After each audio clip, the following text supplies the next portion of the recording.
দেশের ৯ অঞ্চলে অস্থায়ীভাবে বৃষ্টি অথবা বজ্রসহ বৃষ্টি হতে পারে বলে জানিয়েছে বাংলাদেশ আবহাওয়া অধিদপ্তর। দুপুর ১টা পর্যন্ত দেশের অভ্যন্তরীণ নদীবন্দর সমূহের জন্য দেওয়া এক পূর্বাভাসে এ তথ্য জানানো হয়েছে। পূর্বাভাসে বলা হয়েছে ঢাকা, ফরিদপুর, খুলনা, বরিশাল, পটুয়াখালী, কুমিল্লা, নোয়াখালী, চট্টগ্রাম এবং কক্সবাজার অঞ্চলসমূহের উপর দিয়ে দক্ষিণ পূর্ব দিক থেকে ঘন্টায় ৪৫ থেকে ৬০ কিলোমিটার বেগে দমকা বা ঝড়ো হাওয়া বয়ে যেতে পারে।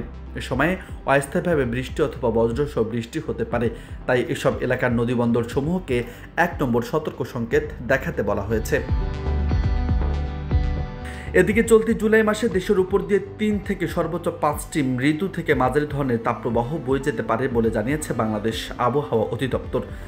আবহাওয়া অধিদপ্তরের পরিচালক ও বিশেষজ্ঞ কমিটির পরিচালক মোহাম্মদ মমিনুল ইসলাম জানিয়েছেন, জুলাই মাসে বঙ্গোপসাগরে ৪ থেকে ৬টি লঘুচাপ সৃষ্টি হতে পারে। এর মধ্যে ১ থেকে ৩টি নিম্নচাপে পরিণত হতে পারে। দেশের স্বাভাবিক বৃষ্টিপাত হতে পারে, নেই বন্যার কোনো আশঙ্কা।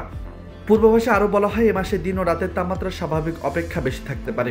১০ থেকে ১২ দিন বিজলিসহ বজ্রবৃষ্টি হতে পারে। এছাড়া বিচ্ছিন্নভাবে ৩ থেকে ৫টি মৃদু থেকে মাঝারি ধরনের তাপপ্রবাহ বয়ে যেতে পারে। নিউজ ডেস্ক, বার্তা 24।